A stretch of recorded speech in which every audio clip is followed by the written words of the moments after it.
The Tennessee Titans need Cam Ward to be good. They got to give him some time, though. We'll talk about his minicamp debut today here on Locked On NFL. The barbershop is open and Tony Wiggins has a chair for you. He's ready with some real NFL talk. The local experts of Locked On bring their expertise, and Wiggy is ready with his clippers and shears.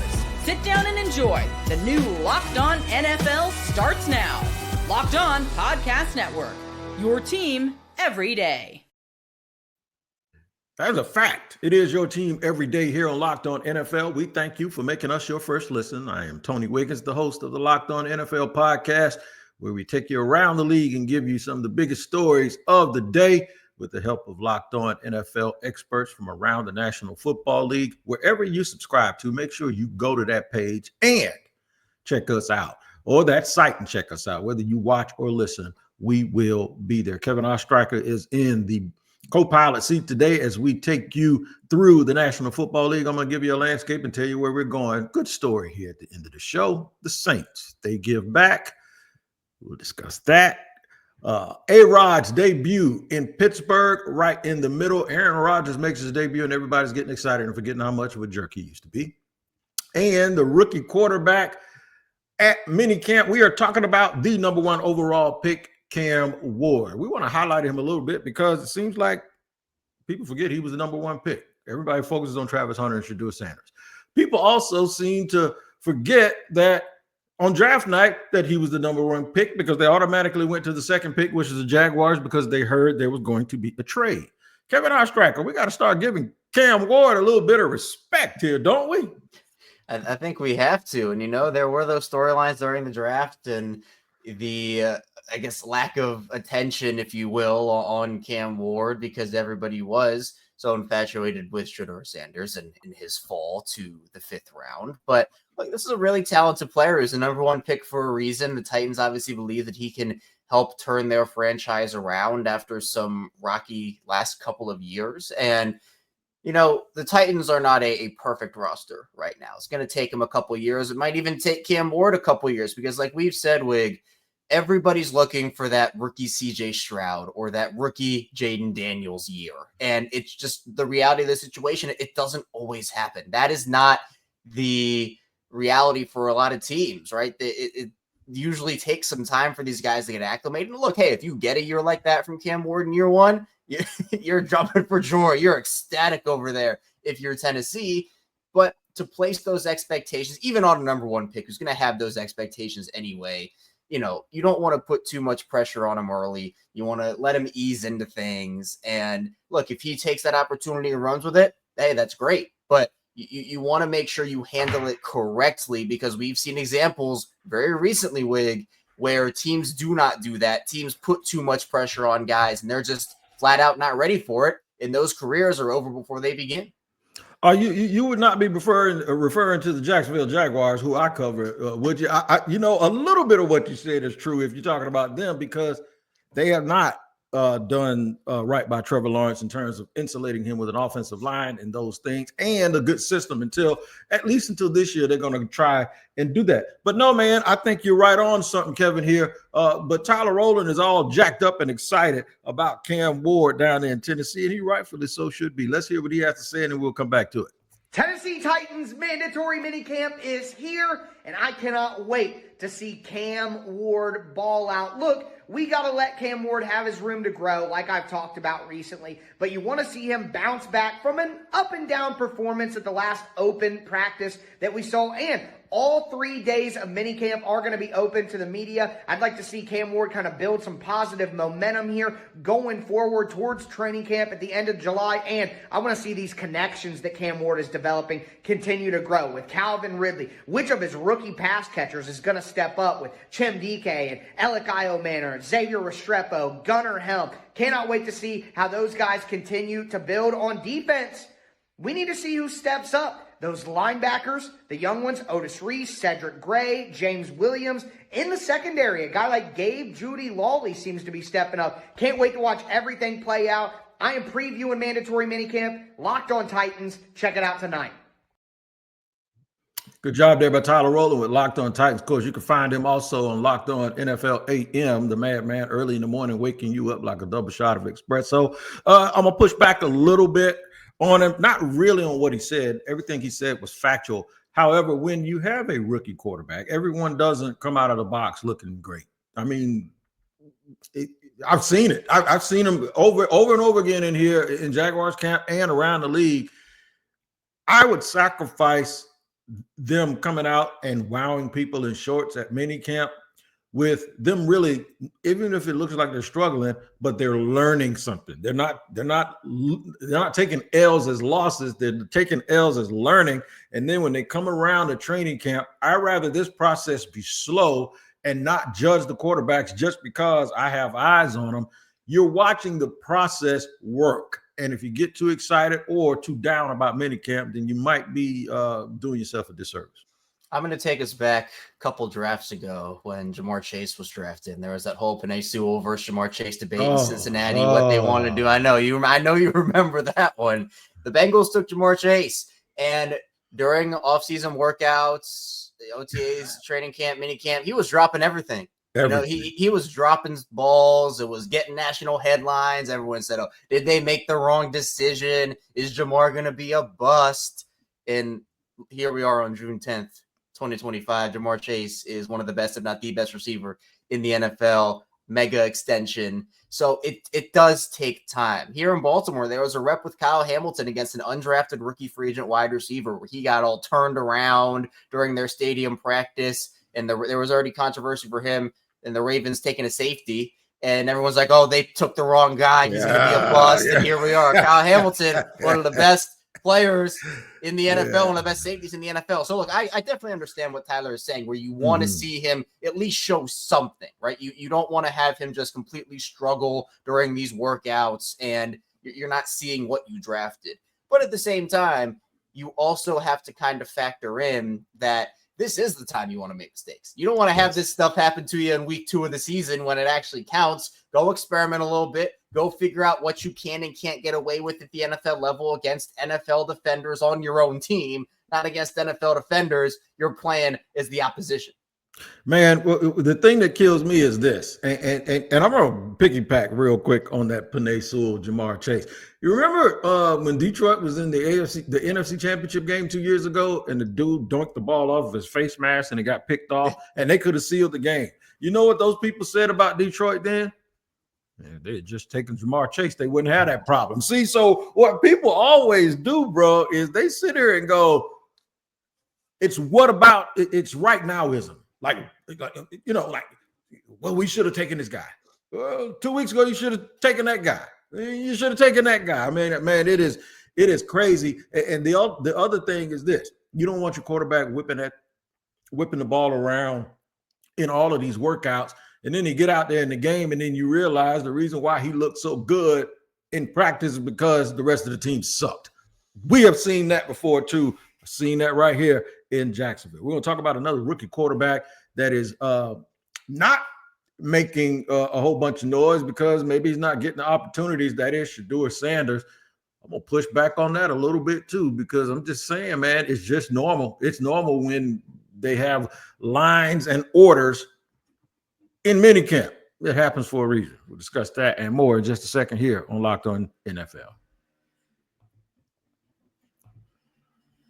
Today's show is sponsored and brought to you by Monarch Money. You need to get ready to take control of your finances, man, because if you ever looked at your bank account and wonder, where did all my money go? Well, between dining out and online shopping and entertaining, that's my wife, it's easy to lose track. That's where Monarch Money comes in, and your personal CFO, they'll make you their personal CFO, giving you full visibility and control over your finances. Monarch Money isn't just a budgeting app. It's a complete financial command center. You can track all your accounts, investments, spending all in one place. So you stop just managing your money and start building up that wealth with surprising insights, all in one convenience and easy collaboration. Money management is really, really easy with Monarch Money as your partner. So take control of your finances with Monarch Money and use the code LOCKEDONNFL at monarchmoney.com for 50% off your first year. That's monarchmoney.com, code LOCKEDONNFL for half off your first year. Moving along, moving and grooving with Kevin Ostreicher from Locked On Ravens. I am Tony Wiggins, the host of the Locked On NFL Barbershop Show here in the afternoon. I was going to touch on both rookie quarterbacks in the first segment, but I didn't. And the reason why I didn't is because I wanted to make sure we gave Cam Ward the attention that he has not gotten properly for the rest of this entire process. But let me tell you something. That's a gift, because a curse is when you get too much attention for the wrong reasons, and that is Shador Sanders. And that's where we're going now. Cam Ward's buddy, who is up as a 5th round pick with the Cleveland Browns. It feels like it's not really necessarily going the way we wanted to go for Shador. I'm going to kind of disagree a little bit, but listen to my man Spencer German as he tells you exactly what's going on up in Berea, Ohio. They can tell us all they want that the order doesn't matter, but actions speak louder than words, right? And out on the field, we're seeing that they are prioritizing the other 3 quarterbacks over Shador Sanders at this point. I'm not saying that's the right decision. I'm not saying that Shador can't change that, and I'm not saying Shador won't change that. But right now, based on how they're handling these quarterbacks and based on what we've seen in terms of the rep management, in terms of who they're giving the most 11 on 11 reps to and who they're giving those opportunities with the ones to, it feels like Shador Sanders is, in their eyes, the 4th quarterback on this depth chart. And so with that in mind, it would surprise me if he was the starter week 1. Again, he could start at some point in the season, and I've predicted that. I think they owe it to themselves, if you're the Browns, to play both these quarterbacks in some capacity next season, just to get a sense of, is there something there with either of these guys? I just don't know if week 1 is in the cards for him. Like, he has a lot of ground to make up in the eyes of the Browns. In the Browns' eyes, he's 4th, and he has a lot of ground to make up in from their perspective to earn that starting job. Every coach says you got a chance. Every coach tells every undrafted free agent, 7th round pick, 6th round pick, you got a chance. And then we go out to mini camps and training camps, as I have for 2 decades, and that chance still has an order number on it, especially if you've been in shorts and you haven't done anything to change the order.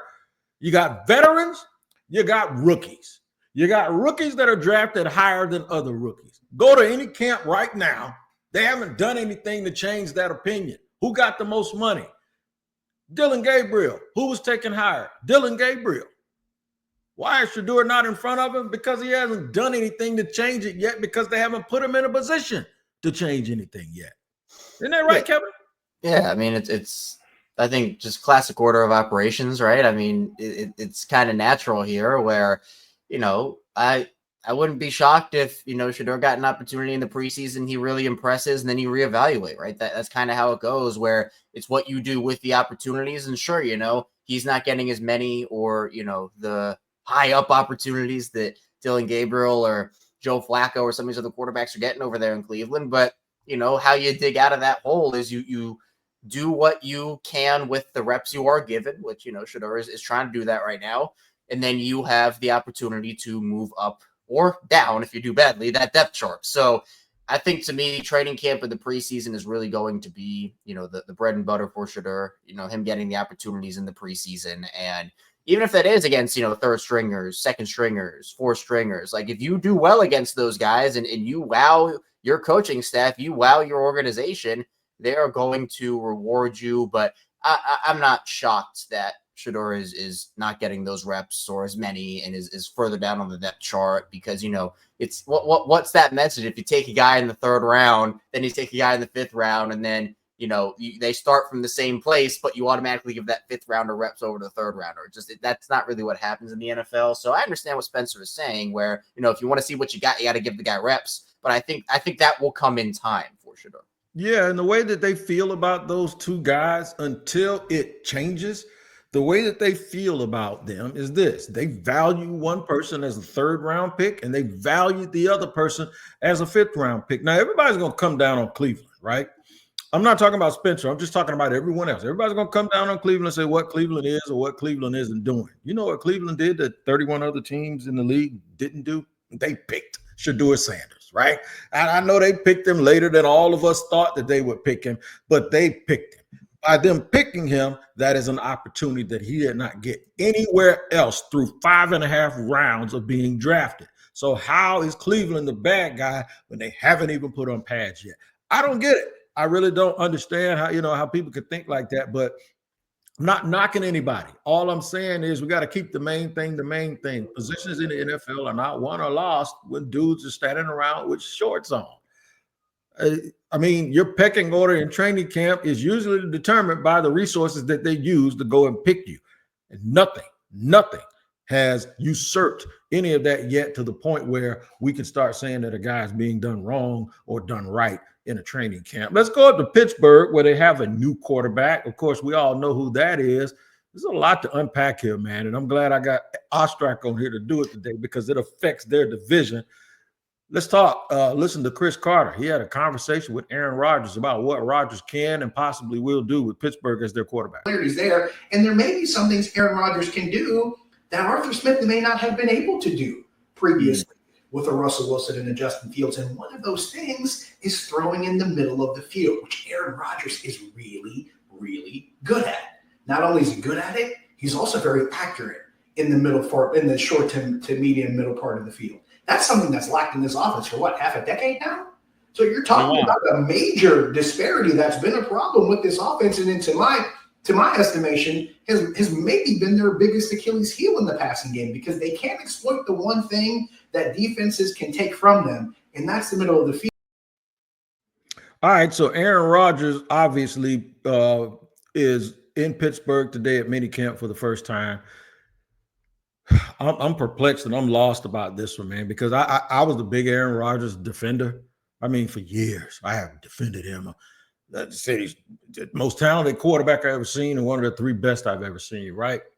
But then over the last couple of years, he kind of soured on me a little bit, not by getting hurt in New York, but sort of the way he kind of acted and guys got fired around him and dragged out of the building and all of this stuff. It's just like, are we putting too much of that on him and thinking that that's going to happen in Pittsburgh, where nothing usually happens in Pittsburgh off the field that does not involve Mike Tomlin being in control of it? What do you get from being in that division? What do you get from this move for the Steelers? Well, I mean, they had to make it. I mean, I would have been floored if they went into the season with Mason Rudolph as their starter. But I just think for Aaron Rodgers and where he is at in his career, that prime Packers Aaron Rodgers is not there anymore. And while he had flashes with the Jets, that year was really bad for them overall. And you're right, where there just was a ton of drama. And that's really not what you get. I mean, Rodgers dragged this situation out. There were always headlines about it. And, felt like we talked about something like this. To me, feels like it happened 2 months ago. But here we are talking about it happening just less than a week ago. And so him as a player, I think gives them a chance. I personally think he'll be better for them than Russell Wilson was. And Russ had a great early season for Pittsburgh, but he just ran out of gas. And, me covering the Ravens and watching those two Ravens-Steelers games that happened late in the season, I mean, you could just tell like the decision-making wasn't there. He wasn't on the same page with guys. Now, their offense looks a lot different than it did last season. I mean, no Russell Wilson, no Najee Harris, no George Pickens. Like, you really are working with a lot of new pieces. And look, they drafted a lot of talented guys, and they're going to get Troy Fautanu back this season, who was their rookie first rounder last year. So they have an opportunity to improve on that side of the ball.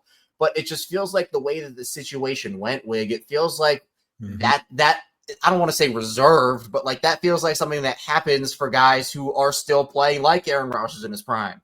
It just felt like, why do we have all this hoopla going on for a guy that is, in NFL terms, a bajillion years old and, is not the same player that he was? It would have made sense if we were talking about this whole situation happening for a Patrick Mahomes or Josh Allen or Lamar Jackson or Joe Burrow or one of those guys. But we're talking about, a past his prime Aaron Rodgers, who I think will give the Steelers a shot here, definitely, especially with that defense and with Mike Tomlin, who, doesn't know how to have a losing season. But to me, I just, if I'm the Ravens, for example, who to me are the heavy favorites to win the division this season, this move doesn't necessarily scare me into thinking that, this is now the Steelers' division to lose. I got you. Y'all should be scared a little bit, though, because there are a lot of free agents. I'm just joking. They have an opportunity. No, that's a good point. Like, with Pickens being gone, I don't know what. Look, they've been linked to a ton of people: Jonnu Smith, Keenan Allen. Yeah, they a bunch got of other DK. guys. We keep forgetting they got DK. Pittsburgh is going to be like they're going to be the Steelers. Like it's going to be they're going to be probably a team that at the very minimum sneaks into the playoffs, maybe make some noise. But I know the Pittsburgh fan base is fed up, and it's honestly Baltimore and Pittsburgh are kind of the same here, although Baltimore's had more playoff success relative. Is that, man, the Steelers haven't won a playoff game or advanced to the AFC Championship game in a long time here. So I don't look. It's the conversations of like the coaching staffs in like a John Harbaugh, Sean McDermott, Mike Tomlin, guys who are good coaches, but are they the guy to get the team over the hump? That's the big conversation. No doubt about that. That is a big conversation. And we're going to talk more about the Ravens and the NFC North in the second half of segment 3. But first, I want to do something that isn't pointed out enough when things are good on bad teams. Guys do give back to the community, and that's exactly what the New Orleans Saints have done. We'll touch on that and how it affects the overall rebirth of that organization. We'll discuss that and more here on Locked On NFL.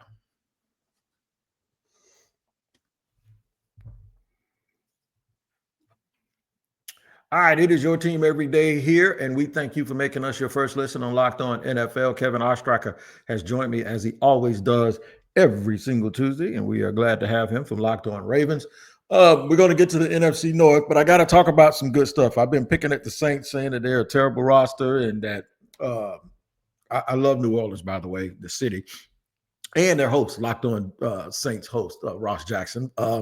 But they have left a lot to be desired. I do believe it looked like when they hired Kellen Moore, it's like, okay, they had to pick somebody. But no, I actually believe they may have hired the second or third best coach in this entire cycle, and they got him because of the interview process and the way that it all went, and he wasn't available. But he's got them doing something now that kind of that is a good thing, obviously, anytime giving back to the community, but it also attaches them back to the community. And the last time the Saints in the community got together and made it all about them, and it's all about New Orleans and nobody else. They won it all. So let's hear from Ross Jackson talking about the Saints and their give back. The New Orleans Saints were hard at work this week, not just on the practice field, but also out in the community, spending their day here on Tuesday at the Trinity Community Center. Head coach Kellen Moore said a great opportunity for them to give back to the community that gives so much to the team. I think for all of us, a chance to just get to know this community even better. Obviously, I'm fortunate to be here, and obviously it's still within your first year, and so any chance you get to connect with this community, I think you get to learn it more and more and grow, and so it's been really special to me. And for several Saints, hey, man, big time stuff there for Ross. He accidentally got cut off by my big sticky fingers here. But I tell you what, it was a good thing that the Saints have done. And that's one way to remind people that football people are human, football players are human, but it's also a way for those NFL players to understand the big picture. We've seen that in the past when it's happened, when we saw it obviously with New England. We saw it with the Giants, and how football can actually galvanize the entire community and make the whole community feel good, remind everybody that they are just still playing the game, Kevin. Yeah, and I love that we are talking about this because I agree with you. It flies under the radar.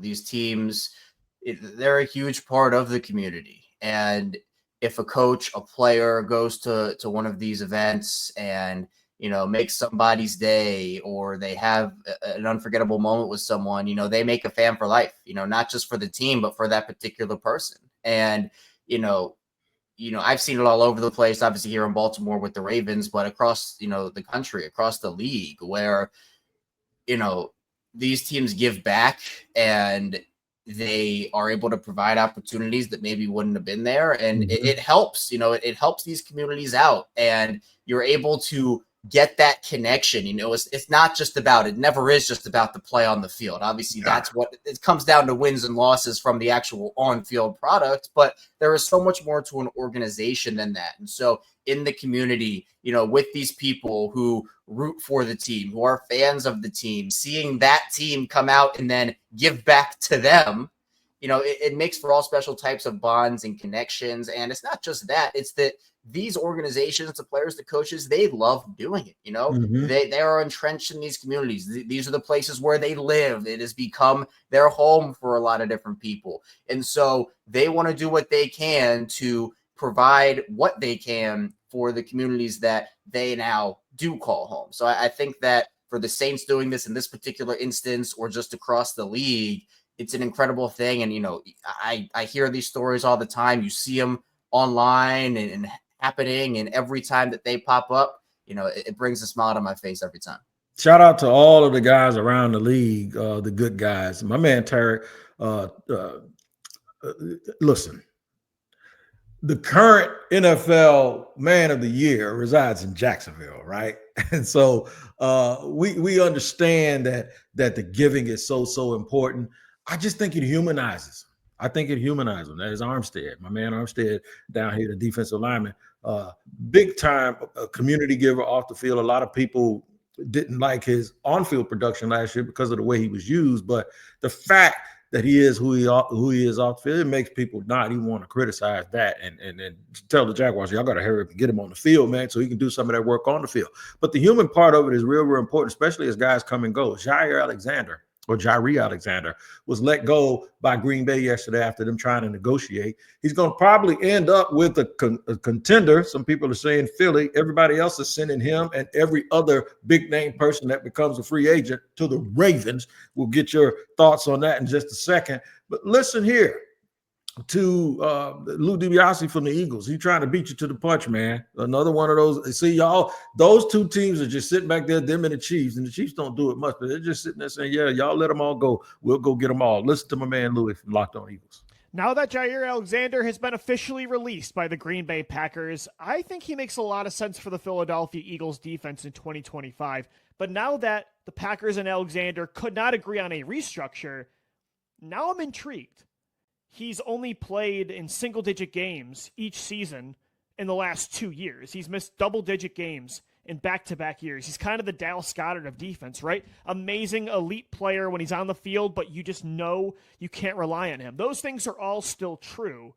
But for the Eagles now, it might be worth kicking the tires. All right, your best ability is your availability. We all had those players that haven't been on the field as much as we like because they've been injured in the past. Let me give you an ultimatum for Baltimore. Jaire Alexander or Jalen Ramsey. You got to give up a fourth-round pick for him. Let me hear it, Ostreicher. The floor is yours. I think it's pretty easy, Jaire, for me. And I get the injury concerns. I understand it. And, Louis is my guy, but he keeps trying to steal all my players. He stole my guy on the Locked On NFL mock draft this past season. Now he's trying to take Jaire away from me. Louis, I thought we were friends, man. But no, in all seriousness, I think that for the Ravens, you can never have enough depth, right? Never enough depth with the cornerback position, where at the end of the day, Baltimore has gone through seasons where they have seen years dismantled because a corner gets injured left and right. It is what happens. So for me in particular, with Baltimore, I think that adding Jaire, depending on the cost, obviously, right? I think Jaire is probably looking at a 1-year prove-it deal. I think it makes sense for the Ravens, but it also makes sense for a lot of other teams. It is pretty rare that we see a player of this caliber hit the free agent market this late in the offseason. And now there are obviously circumstances behind it, but, you get a corner room of Marlon Humphrey, Nate Wiggins, and Jaire Alexander. It's not playing fair. And if a guy does go down, and, that's football, right? Injuries happen for every team. The Ravens have actually already dealt with 3 injuries to their secondary this year, and we're not even in the middle of June yet. So you can never have enough cornerbacks. I think that it makes a lot of sense for the Ravens, but, it does come down to cost because they can't just be affording to throw out a 1-year, $17 million contract. It would have to definitely make sense for both sides there. Yeah. I don't know why everybody, Ross said it yesterday. You said it's a no-brainer. I think if they're healthy, I'll take Jalen Ramsey over Jaire Alexander right now. But that's just me. Maybe I'm a little bit biased, and maybe I'm talking about the position versatility and the fact that one guy's been hurt most of not even a little bit, most of the last 2 years. But like I said, everybody wants to send everybody to Baltimore except Louis. Louis wants to take all the players from the Baltimore Ravens. You don't have to take anybody from anybody. All you got to do is just find out who's on all these rosters. And you can do that by listening to Locked On NFL Scouting with Kyle Krabs and Joe Marino. They'll tell you what those teams need too. A lot of people got mad at me because I said this timing was weird. I hope they listen to this show today. The timing is not weird or different or just something to think about with Jaire Alexander. My man just said it. They'll tell you that too on Locked On NFL Scouting. Make sure you go over there and tap into those guys each and every day and make it your second listen. Kevin Ostreicher, don't hurt nobody, man. Go get him. Go get him. Go get you a lake trout, as they said on the wire up there in Baltimore. Get a lake trout, and ain't no lakes up there, but go ahead and get a lake trout sandwich up there in Baltimore, man. And y'all check him out on Locked On Ravens because he'll have a lot of good information for you. And I'm Tony Wiggins. I'll be here each and every day. We'll see you next time here. Thank you guys for spending 30 minutes with us today. We'll see you next time on Locked On NFL.